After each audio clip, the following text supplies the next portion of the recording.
Since we are late, I will go straight to my presentation on the European Union policies on migration. It's unfortunate that the participant of the IOM is not there. So I'll talk of Agenda 2030 of the United Nations. The EU also aligns with this agenda through its European process for development, which says that migration is an integral part of the development policy of the European Union.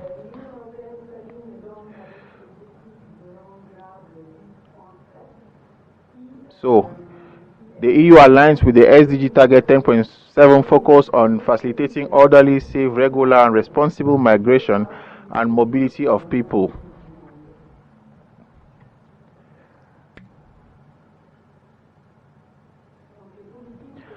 So, EU policies on migration and development. Legal migration, including labor migration, is an integral part of the EU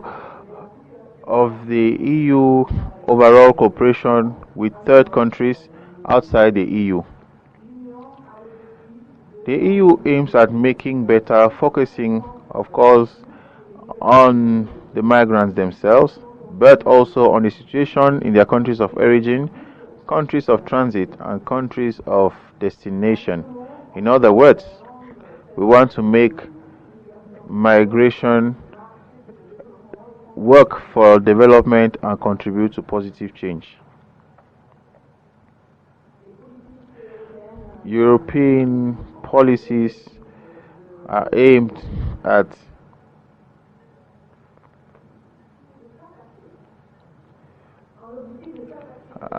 addressing the reasons why migrants decide to undertake the risky journeys to Europe and other areas of the world. So we try to understand why, what are the motivations that pushes them to take these risky journeys, and we need to create alternatives for them wherever they find themselves so that they should stop facing such precarious journeys. And collectively, we need to intensify our efforts to create jobs and to increase investments in countries and the region of origin. I will talk of the EU policy in Africa.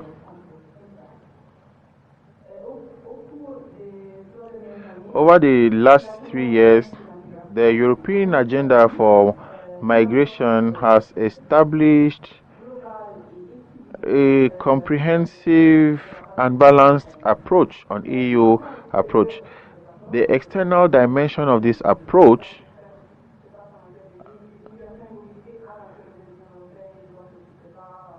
well, this is not really pertinent here today. I talked of the external dimension of the EU approach is based on a genuine partnership and mutual interest underpinned by meaningful dialogue and adapted to the specific context in each partner country of the European Union. So we have stepped up our commitment on migration with partner countries at the global level and African partners, amongst others. Practically, what does this mean? The European Migration Agenda, what is it? On 27 September 2017, the Commission adopted a communication on the delivery of the European Agenda on Migration, which opened up new possibilities for legal migration. While fully respecting member states' competencies as laid out in the treaties, the European Commission is now entrusted to coordinate an important number of pilot projects in African countries. Then we'll see the Africa-Europe Alliance under the leadership of the President of the European Commission. During the EU-Africa summit that took place in Abidjan, it laid emphasis on sustainable investment. It defines the economic strategy of the European Union for relations between these two uh, communities with a view to ensuring vigorous mobilization of sustainable job generating investments in Africa, in particular for the youth. So, employment and youth keeps coming up. Now, on development cooperation, what does the EU do for African countries? I would start with that before coming to Cameroon because these are the cases and examples that matter. The EU development assistance contributes to support partner countries to invest their capacity, improve their capacity to deal with the deep causes of irregular migration and forced displacement. So there is this need to examine the root causes why people leave. Our objective is to foster resilience, stability, and security, and to provide socioeconomic development and job opportunities, in particular for the youth. We also aim at enhancing the development opportunities deriving from migration in the countries of origin by engaging with diaspora organizations and working on lowering remittances prices. It means that we have projects and programs at the global level reducing remittance prices. We have that in Cameroon. What are the EU instruments that help us to work in this area? I'll talk about the Trust Fund, the EU Trust Fund for Africa, which was established in the Valletta Summit in 2015, 4 years after its creation. 4.5 billion euro was mobilized from the EU Commission, with thanks to contributor states that are member countries of the EU, such as Norway, that are not member states. Today, we have approved 209 programs which aim at encouraging the stability and address the root causes of migration in Africa. These funds don't concern all African countries because there are many it concerns many West African countries. For Central Africa, it's only Chad and Cameroon, East Africa and North Africa. Within this trust fund, we created the joint initiative of the EU and IOM, which was born to address the migrant crisis in Libya. It's a project for the protection of migrants and reintegration in their countries of origin for those who decide to go back, and it focuses on the Central Mediterranean route, that is, migrants that IOM finds in distress on this track. Very often they are in transit countries and they find themselves either in the desert or in Libya or in detention centers, or they are saved from the high seas, and they find themselves in all kinds of situations. With sensitization, we sensitize them to go back to their home countries. In Cameroon,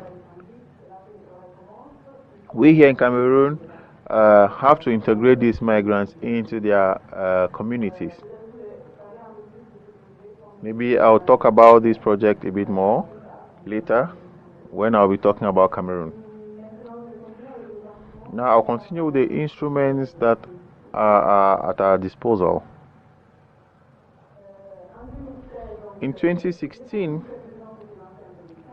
the Trust Fund was launched in 2015. In 2016, the European Union launched the External Investment Plan, which was to help to boost investment in partner countries in Africa and AU neighborhoods.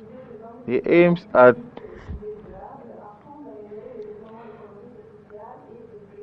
improving sustainable public and private investment to improve economic and social development and create jobs.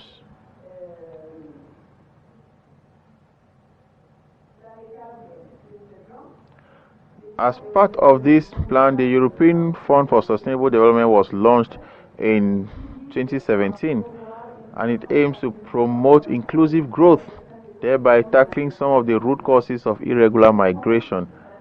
The fund combines blending and guarantee and is expected to leverage 44 billion euros with an EU contribution of 4.1 billion.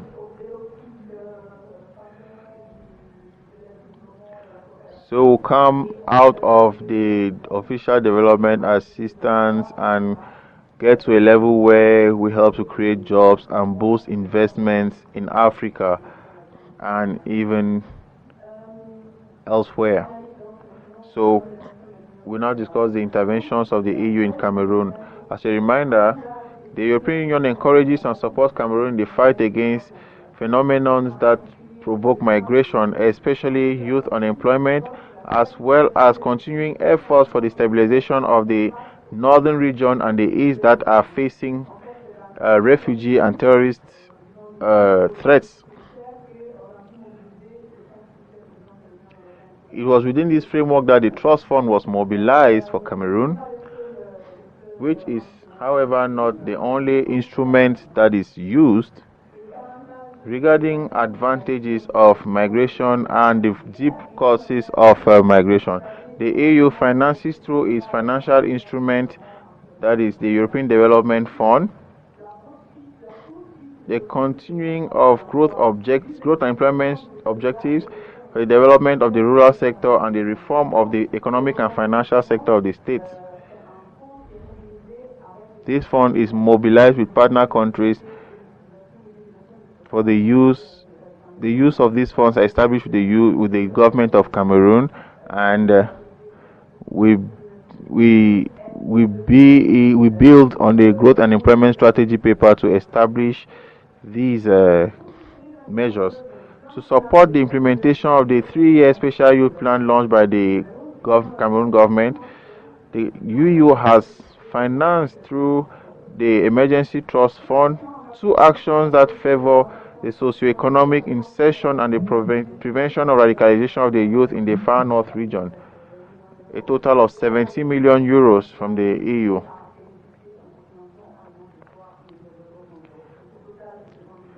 GIZ contributed also, and the total was 23 million euro. The first project is PAS, implemented by the German Technical Cooperation under the leadership of the Ministry of Youth and Youth Affairs. We are in the last quarter of this project, and we can already see some results. We have 4,718 vulnerable youth from the far north, and Adamawa regions that have benefited from support in 18 councils. The projects work in 3 phases. An initial phase, IMO,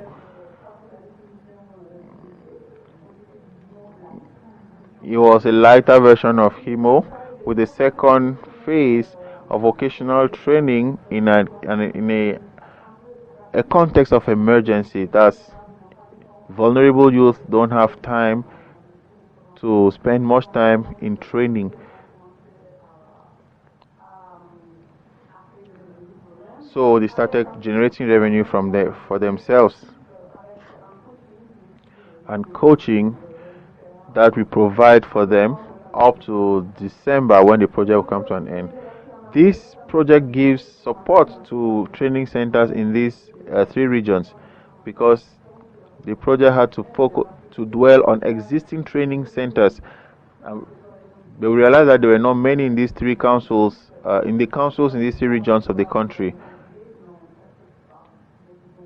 And the private training centers almost had no equipment for specific trainings, so we provided equipment. You will see some pictures of youth who benefited from PASS. We have young bricklayers at work in Bogo, a council in the far north region near Marwa, that we visited less than 2 months ago. Here we have youths who were trained in sewing in a center in Garua that we supported with equipment. Then we equally have youth in the north region and even in the two other regions who preferred agro-pastoral activities.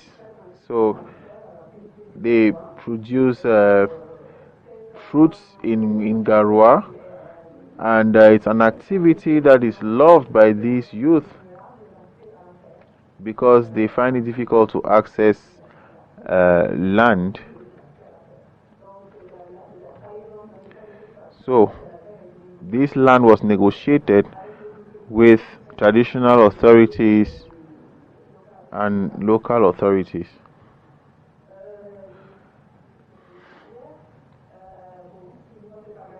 If you pass through Gara, I invite you to go to Restaurant Jamal La Reference. It's a group of youth we trained and we got them to work. And I just want to add that so far we have carried out an impact study of this project since we're almost at the end. On the indicator concerning the increase of revenue, have the youth actually increased their revenue thanks to the project? So the results at this stage are still premature since the project is not yet over. Some youth have benefited from improved revenue over the past 12 months, but when we calculate the revenue, they think that 4 months after the support of the past project, is it higher, lower, or equal to their situation before the project? So 50% about say that their revenue 4 months later is higher than what they used to have. As I said, it's a project that brings vulnerable youth, so they don't have a very high level of education, and these are people who in many cases did not do anything before. Young girls were just staying there in their homes. Some were in the informal sector, in their neighborhoods, in their villages. So specifically, our target were the vulnerable youth. So I'll continue. The investment project to support the local economic development of the far north region. It provided employment and the integration of youth with the French Development Agency and the PNDP. The objective was to accompany councils in the far north with high labor intensive activities to realize socioeconomic infrastructure by creating jobs for rural youth in the 20 councils of the far north. And the results, after 3 years,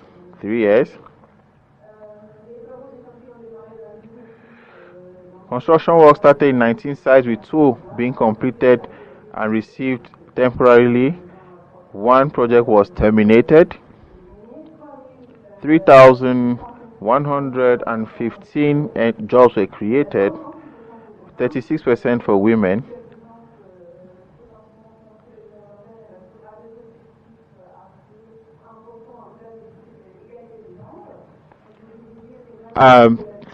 Just to say that GIZ had as goal 50% of women benefiting from this project. Here we have 36% of women benefiting from this project, and it shows the interest of Cameroonian women in having access to vocational training and employment. It also shows the marginalization of women in the far north region of the country because they are almost not literate.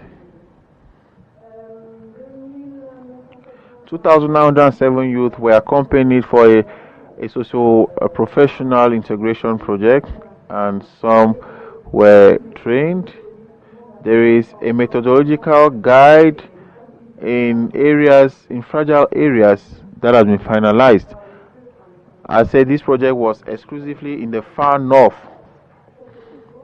Some pictures, some youth who worked in Gawel in the far north region. So these were collective working sessions, both men and women, and it was well appreciated as it established a relationship of trust between the youth and the local authorities. These are pictures of the construction of the Rua Mazaya Dunga Road. Well, I thought the IOM would be here, but unfortunately they are not there. We are in a different framework. We have youth in these two projects who are we know that the revenue of the far north region don't help them to go on international trips. The objective of this project was to prevent extreme violence, preventing them, these youth who don't have any opportunities to join terrorist groups. The IOM project, on its part, that is well known by most of the Cameroonians who are here, is a reintegration project for migrants. As I said, Cameroon is a departure country. It is hardly a transit country, but it is sometimes a transit country.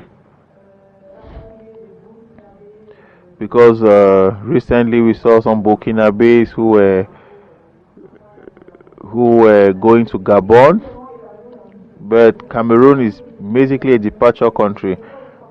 Cameroonians who migrate don't match with the conditions, the requirements of the far north. The West region and the Anglophone regions. With the project, in the project with the IOM, for 2 years we have made available funding to reintegrate 3,350 migrants. That's Cameroonians who came back to Cameroon after 2 years. It started in June 2017, and who, in an emergency situation, need to start a revenue generating activity to support themselves and their families. In this project, there's a large number of women that are all extremely vulnerable because they come back with a very traumatizing migration experience. Some of them come back with children who have to go to school, who have basic needs that need to be met. So with this project, we provide individual funding, but we also try to promote collective projects for reintegration. So setting up revenue generating activities, and there is need to work for in emergency.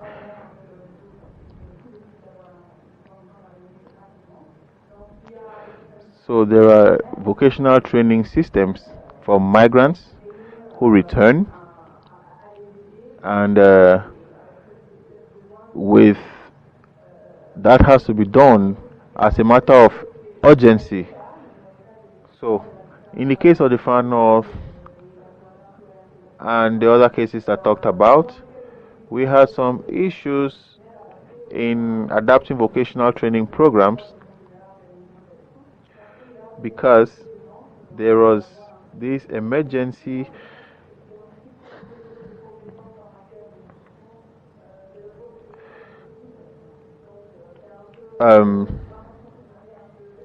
so I'm trying to ask for help. I'm asking for help to all those who are experts in this issue on a case by case basis. Okay, I'll make the same suggestion. If we can send documents to the participants so that we can go to the discussion phase where you have the opportunity to go in detail.